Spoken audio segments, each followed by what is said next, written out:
I'm walking in the ancient city of Ephesus, and right behind me you see that main entrance from the sea harbor. Is an artificial harbor that they had back in the first century, and it was one of the most important cities of the ancient world. It was very, very much rich with a lot of money, a lot of commerce, and one of the biggest slave trade in the west of Asia Minor, by the way.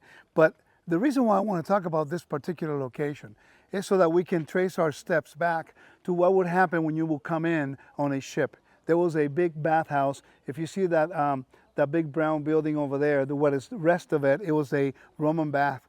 And they would come in there after they disembarked from the ships, and they would go into the bath and cleanse themselves for hygiene purposes to maintain order here in the city from any kind of sicknesses. One of the things that I want you to be aware of is something that's called associations in the Greco-Roman world. Associations were like unions of today, but in the ancient world, they were linking you to a religion, linking you to your trade. And the reason why this is important is because Paul got in trouble here in Ephesus when he was actually speaking against the idol makers of the goddess Diana or Artemis.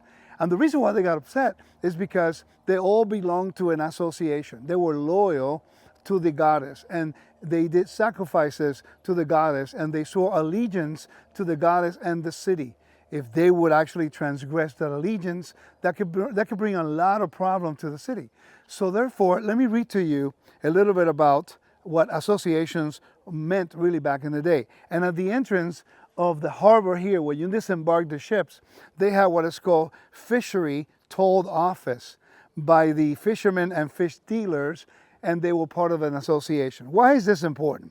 Okay, there was a large slab found in the harbor area right there, and inscribed on two sides, if the list of the donors' constructions of the toll office are themselves member of the fishermen and fish dealers, then they were both Romans and non-Roman citizens among the members of the occupation at Ephesus. Meaning that they had an organization, that they were loyal to the goddess or whatever god they did. Is called a trade guild. The point of interest in this is this. In the later part of the first century or the second century, there was something called lubelis. The lubelis was a little certificate of you proving that you were loyal to the imperial cult. You have to belong to an organization in order for you to have a place in society. In other words, if the Jews had collegia meaning they were able to meet in their synagogues, and they had exemptions from certain things the Romans could do, but the Jews didn't have to do it. Like they could meet in the synagogues, they could follow their feasts, they could follow the Sabbath, they could meet and speak about the Torah and not be considered sedition, because the Roman Empire gave them permission to do so within the limits of the synagogue space. So we know there were synagogues near here. They haven't found any yet, but they have an idea that somewhere around here where I am, next to the water source, because according to Josephus, there was a tradition that the Jews normally, they always placed their synagogues near bodies of water, either a river or the sea. So associations are an integral part of the first century identity of the people. So when Paul will come in here, he's speaking against the idol makers. The idol makers were worshiping Diana or Artemis. He was threatening the way of life. He was threatening actually the whole commerce. So they had allegiance to the goddess, allegiance to the worship, and therefore that would have been destroying their business. And if they would have been able not to control the chaos that ensued here, they would have lost some of the privileges that they had. So not only Paul was creating some serious issues here with their income, but they were also trying to preserve the loyalty oath that they gave to the Romans to belong to the associations in order that they can do their job and have an identity of order and also economic increase in their jobs. As I'm walking through the streets of ancient Ephesus, I find myself walking in Cureta Street, which is one of the most traveled roads at the time. To my left here, we have a fountain, and it was also kind of dedicated to the Emperor Trajan. As we know, he reigned from the year 98 all the way to 117 of the early part of the second century. And it's interesting because as we learn about the city of Ephesus, sometimes we don't recognize how much the book of Acts tells us the importance of this city. And in the story of Paul, as we were talking about earlier, in the temple, in the big theater, they had a big temple of Artemis near here. And in the theater, the men were crying out to Diana. But one of them says, don't you know that you are a temple warden or a temple guardian? But in the Greek, the word is neokoros. What does neokoros mean? And that's something that we need to really understand. In this description, which is actually mentioning the Emperor Trajan. It's actually his name and title. We see the name Trajan right here. But what's interesting is, in this corner, we have the word neokoro. Neokoros was actually a great title given to this city 3 times, and then also Pergamum had it twice. It was probably the greatest honor a city can have, and it was recognized by the emperor, meaning that they also have an imperial cult. A little bit higher, beyond the pillars of Hercules, we're going to see the imperial temple of Domitian, which came before Trajan. But the reason for rioting, how come they were doing rioting and they trying to calm them down? All of this is connected.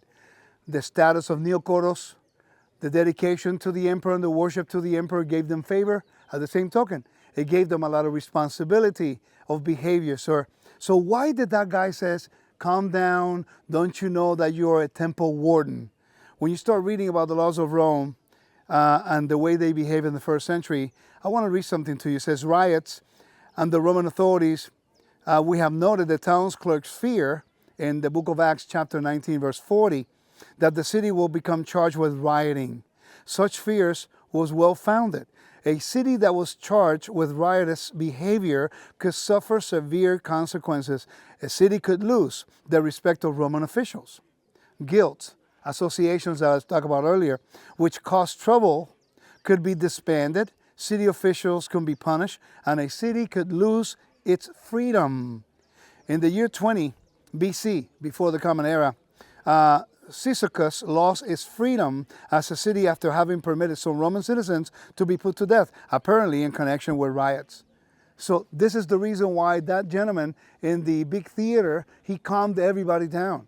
And then he reminded everybody, don't you know that you are neokoros, that you are temple warden? If you continue to do this and kill these people, what's going to happen? We're going to lose our status.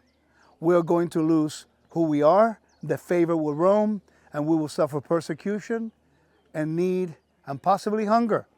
If you lose the status, you lose honor. If you lose honor, you have nothing. In the first century, honor was more revered than gold. Keep that in mind as you read the book of Acts, chapters 19 and verse 36 to 40. I'm standing next to the image and the relief of Nike, the goddess of victory, widely worshipped in the ancient world, specifically in Asia Minor, as well as in Athens and in Rome, and some of these places. The reason why this is important is because this relief originally was to my left where the pillars of Hercules will be found. But today they're here as a showpiece. And I want you to pay attention to the left hand. She is holding a wreath, and on the right hand she has palm trees. Now, what I want you to consider is this. Consider that John is writing to the 7 churches of Revelation. And in doing so, he's aware that they used to worship Nike here, because I'm sure he came here. Okay, it is actually believed, according to tradition, that John wrote the letter of John actually here, the Gospel of John here. And what I want to read to you is Revelation chapter 7, verse 9. It says, after these things I look and behold a great crowd that no one was able to number, from every nation, tribe, and people and language, standing before the throne and before the Lamb, dressed in white robes with palm branches in their hands. Let's continue. And they were crying out with a loud voice, saying, salvation is of our God, who is seated on the throne, and to the Lamb. Now I want to give you a little real quick tour to where I'm at standing. The city is divided in 2 sections. The upper city for the people of high status, the political aspect over here, and beyond the Hercules, the pillars of Hercules, the regular folks, the businessmen, business people. The contrast is this. Here at the entrance of the pillars of Hercules, you will have Nike, which actually is the goddess of victory of the Greco-Roman world. Now, watch. If we look over here, you'll see in the time of John, you will see what is called the imperial cult of Domitian. If you walk with me, please, you will see what I'm saying. That will be what Domitian was worshipped. There was the image of the beast. In the time of John, the image of the beast would have been right there. Talk about the statue of Domitian. It's 9 times his natural size. And then, if you continue to move with me, you will notice the contrast. Here, in front of me, you will have the hospital. Okay, the hospital of Asclepion. Okay, move over just a little bit more. That's it. And then right there, you will have a hospital. You have Asclepion Soter, salvation because somebody will be sick. Then you have the worship of the emperor right here in Domitian, right? And with the image of the beast, which was the image of the emperor. Entry through the upper city, through the pillars of Hercules, which above it was a relief of Nike, holding the wreath on the left hand and the palm on the right hand, representing victory. Victory over what? The contrast, victory over the emperor and victory over death, because they used to come here to try to get healed, but there was never any healing.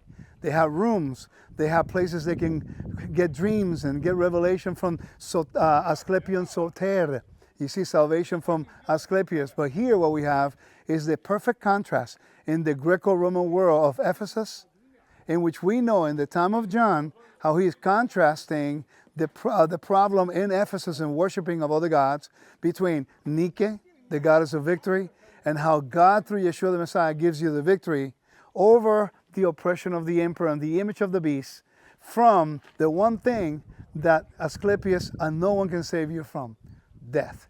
All contrasted in a small area in the city of Ephesus in the letters of Revelation. In the letter to the church of Philadelphia, there's a very interesting quote. We are at Ephesus, but throughout the 7 churches, there is a pattern of a message. Each one of the churches, they have certain things that they do within the area. In Pergamum, they're distinct by a certain trait. The same is in Ephesus as well as in Pergamum, and every single place is different. You have to understand the culture and the geography and topography to understand it. Now, what's interesting, this way. What's interesting is that in the city, in the letter of Philadelphia, is saying something that was prevalent in the ancient world that you'll find here. And I'm going to read it to you. And I found this recently. Last year I was here, and I didn't know about this. I recently found about this. It's really interesting. When you read the latter part in verse 12, listen to what it says. It says, the one who conquering, remember down there is the relief of Nike, the goddess of victory. And that was worshipped through every single one of the churches. And it says, the one who conquers, I will make him a pillar in the temple of my God, and he will never go outside again. And I will write on him the name of my God and the name of the city of my God. Now, what's interesting is that this was a temple, one of the many temples in Ephesus, and they had temples all throughout Asia Minor, right? Now, I don't know if you're able to see it, but in the video, I'm going to try to put one of the pictures that I took, in which on that column, it has inscriptions of names of benefactors, people who donated money to build the temple. So could it be possible that the book of Revelation is, John is coming through here, is seeing everything, and he received this revelation, and he's telling you, if you are conquering by being loyal and faithful to God instead of Domitian, the emperor, or Trajan, the emperor, or Nero, the emperor, or the Roman Empire, if you're loyal to God, he will write your name on one of the pillars of God's temple instead of the benefactors of the pagan cities being written in the pillars as a sign that they helped better the community. This is a very important message because benefaction is something that was widely practiced in the first century as well as the ancient world. We have the greatest benefactor. His name is Yeshua the Messiah, our master, the Lord that the Lord has placed over us instead of the mission that was worshipped right down the street, literally at one point in the history of Ephesus. So what we see here is a very important proof that what John is telling us in the book of Revelation is directly linked to the context of what everyone would have seen walking the streets here in Ephesus, as well as in Philadelphia and Pergamum and also in all the other churches, as well as all the Greco-Roman world. Everyone would have understood exactly what John meant here in the book of Revelation and the message of the name being inscribed in the pillars of God's temple instead of the pillars of the pagan temples. As we finish our work here in the great, beautiful city of Ephesus, we have a really interesting contrast in understanding the Bible from a completely different perspective. Sometimes we read the Bible in the Western world. We never connect the beauty of the archaeology and its environment. And I highly recommend to you that when you look at every verse in the scriptures, understand that the Bible was written for you, but not to you. We're not the original audience. And as we read the book of Revelation, please consider that there are many things within each one of the letters that was specifically addressed to the people living in that environment. So now the narrative will make more sense if we understand how they live, how they thought, how they worship, and how they lived in everyday life. I pray that all these teachings on the first century context of the Bible have been beneficial, edifying, and a blessing to you. And we want to honor the God of Abraham, Isaac, and Jacob and give him thanks for our Master, Yeshua, our Messiah. Shalom.